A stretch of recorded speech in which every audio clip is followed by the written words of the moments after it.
Welcome to the Glolent podcast, the podcast for remote work and freelancing in practice.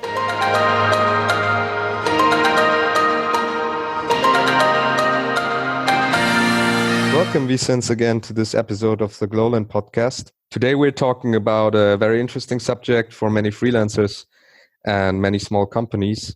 We're talking about what makes a good client versus a bad client, how to choose a good client, how to spot one, and basically how to keep one, how to spot a bad client, and how to avoid one when you know it's not a good client. So we both have many years experience with different kinds of clients, so it will be an interesting conversation, I'm sure. Yes, sure. Hello, Behsaad. Hello, everybody. Yeah. I like the topic of today. Yes, I have several things to add. So, what makes a good client? The very first thing I would like to start, if you allow me, Behsaad, is why you have to work with good clients. Okay, and because sometimes we forget that for us it's very important to work with the clients we like. Yeah. Okay. Because it makes us more productive, better work, and better life. And at the end, we are happier, and it's a virtual circle. It's a vicious circle, yeah. So virtual. Vicious is the opposite. Sorry. Is it called? Correct you. The positive of a vicious circle is what? Is a virtual circle. Virtuous. Virtuous circle. Okay, I didn't know that.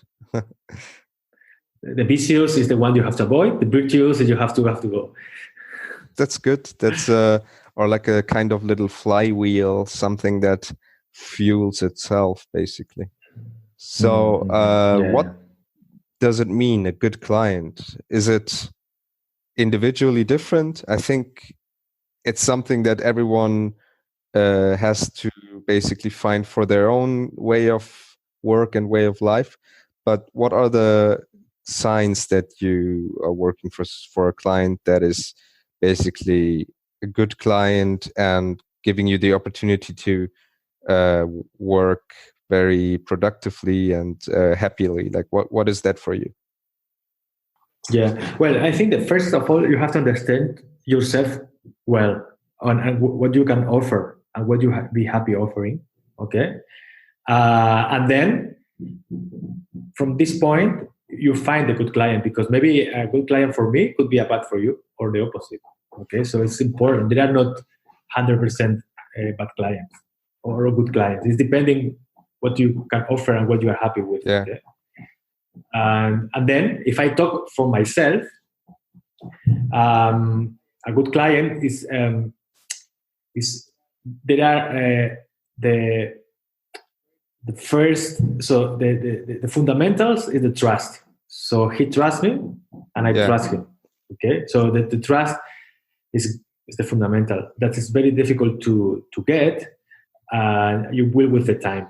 Okay, so from that point, one client is good client for me, somebody who is not asking for results for the minute one, that gives you some time for learning from each other. Okay. Because if you are get with pressure for the minute one, it can trust, happen. patience, basically. Yes, long-term commitment, basically.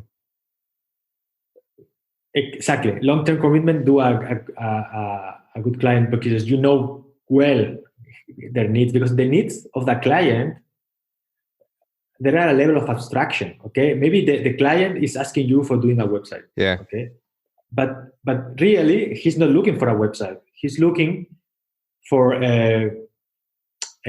some peaceful, some peace, some quietness, that he's serving his clients in a good manner. Yeah. So at the end, there is a return of investment a lot more abstract that give me do a technical stuff, and to get to know exactly what makes him happy, you need time to get to know him. So basically, when you're saying trust, you mean trust in the sense of not being micromanaged, or trust in the sense of giving you a lot of freedom and flexibility of your work, especially with remote work. Exactly. Trust is very important because you cannot micromanage so much, and you cannot basically supervise your workers so much. So that is, I feel, I've been on both sides. So as a client and as a freelancer, and like you said, it's a mutually earned privilege, trust, right? So you have to, how do you know that someone is not using that trust? Like how someone is not taking advantage basically of that trust.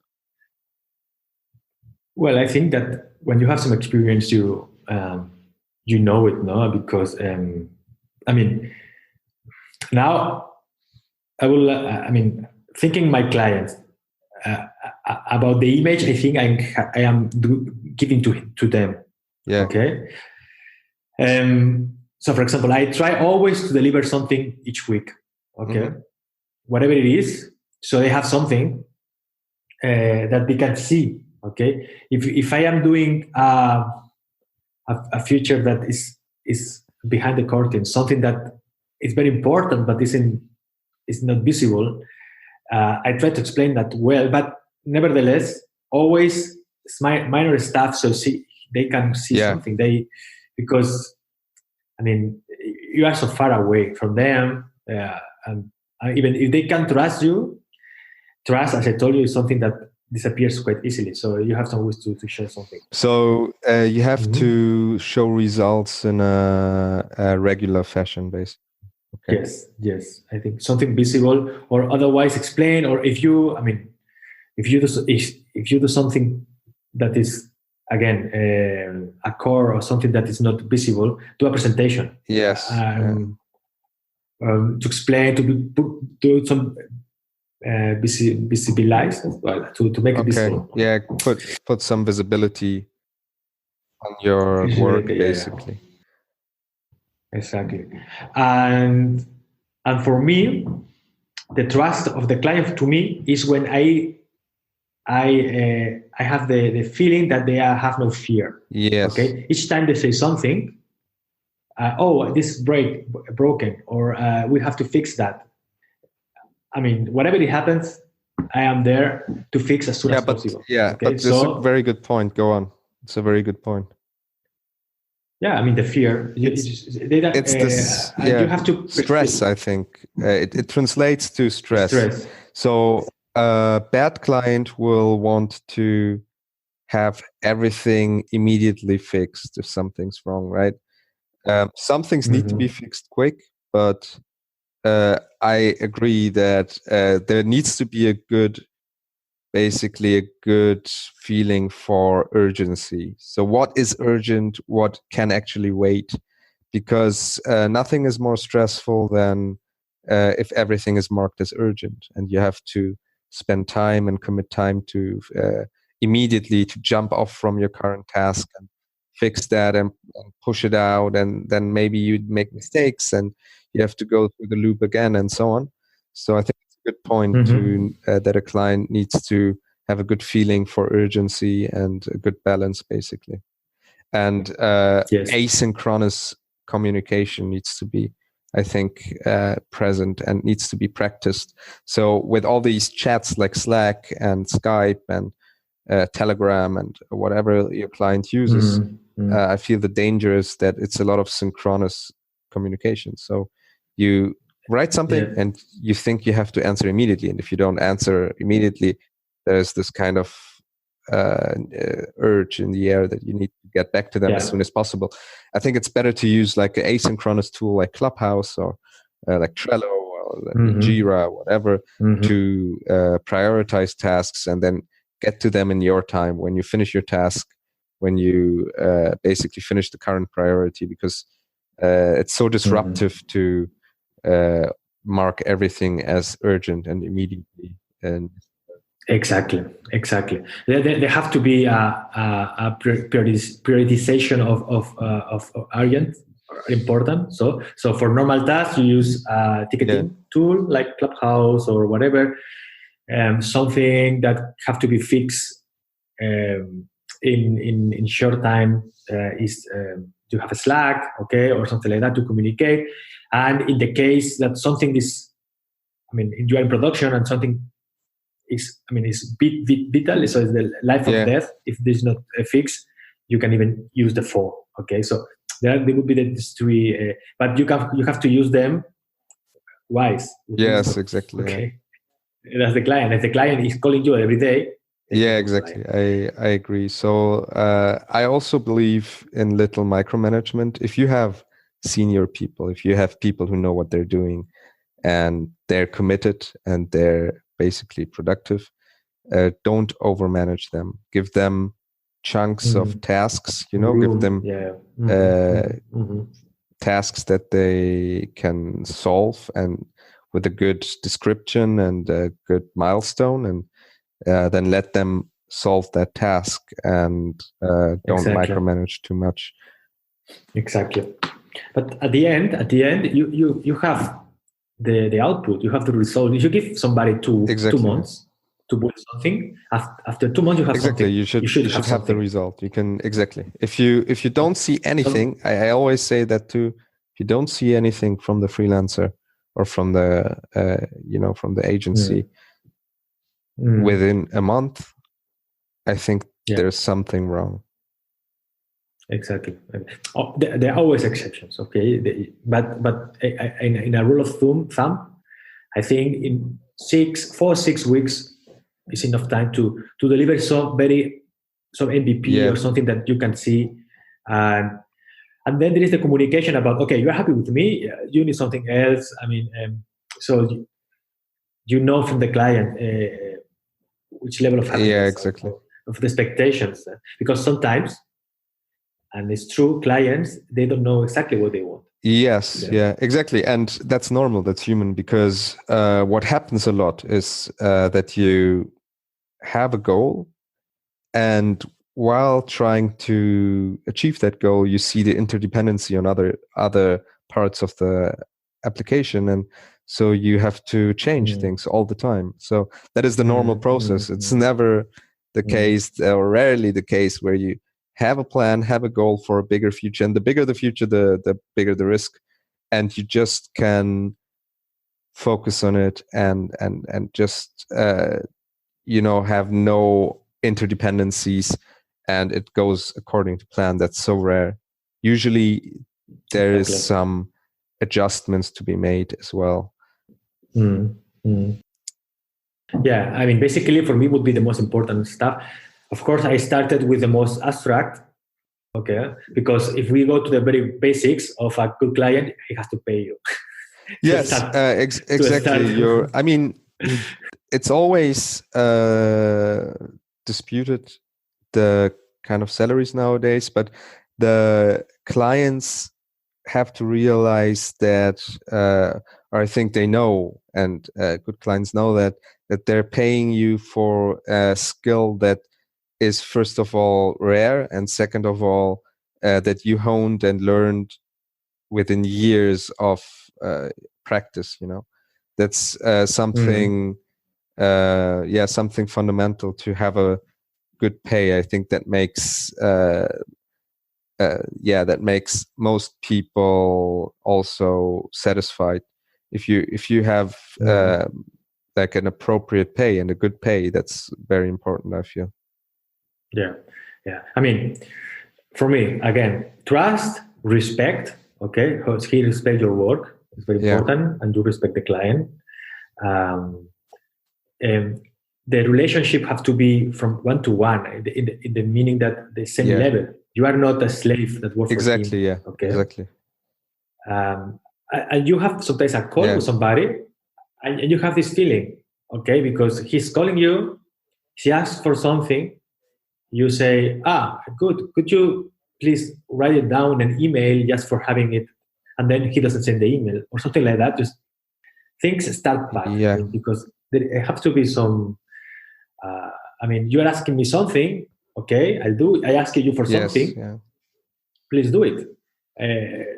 Or at least let me know why you so are not good doing communication, basically, and communication, mutual respect. What makes a bad client? So we talked a little bit about it, of course, because it's the opposite what a good client does. But what makes to you a bad client? Like, when do you know that there's someone you don't want to work for or with? Well, I mean, for me, it's clear that they don't respect you. They call you, they ask for something, and they want that for tomorrow, for example. But that's not the range or the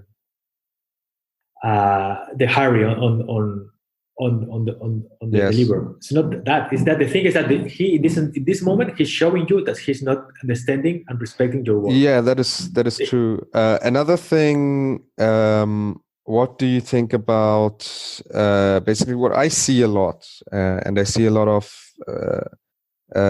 these posts where people look for freelancers and look for experts, and have extremely high requirements for what they want them to already know. So very specific technologies, a combination that's very rare, and I just think that's such a bad habit. And also saying that they want rock stars and so on. So I don't think that's the right way to formulate a job inquiry, basically, because you have to give people room to grow within your company. Also, if you're hiring freelancers, of course, they should know the basic technologies, and they should know how to handle the area that they work in, but they have to have enough space to grow, because often you learn and you grow within a client's ecosystem. You cannot day one, week one, know everything they used for the last years. Exactly. Yeah, absolutely. Yeah, nowadays you can see that, no, that some clients the offer, the post is kind of impossible to fit sometimes, no, because all the technologies they're asking at the same time, 10 years of Java and blah, blah. Yeah, exactly. Sometimes I saw these posts where people are looking for crypto experts and require 5 years experience. No one has 5 years experience because the technology is only 2 years old. That is that's a typical sign. It's also a problem if you want to start somewhere as a person that fresh from the university or something. You cannot find a good entry-level job because people require you to have 2 years of experience everywhere, and even for entry-level jobs. So that's so hard to do. So maybe to come also to an end, because we're already 20 minutes at least in, I think. The last question would be to summarize, basically. So let's sum it up. What's the prioritize, like the most important things about a good client? Can you repeat what we concluded, basically? Well, I said from my point of view, trust and respect. Yes.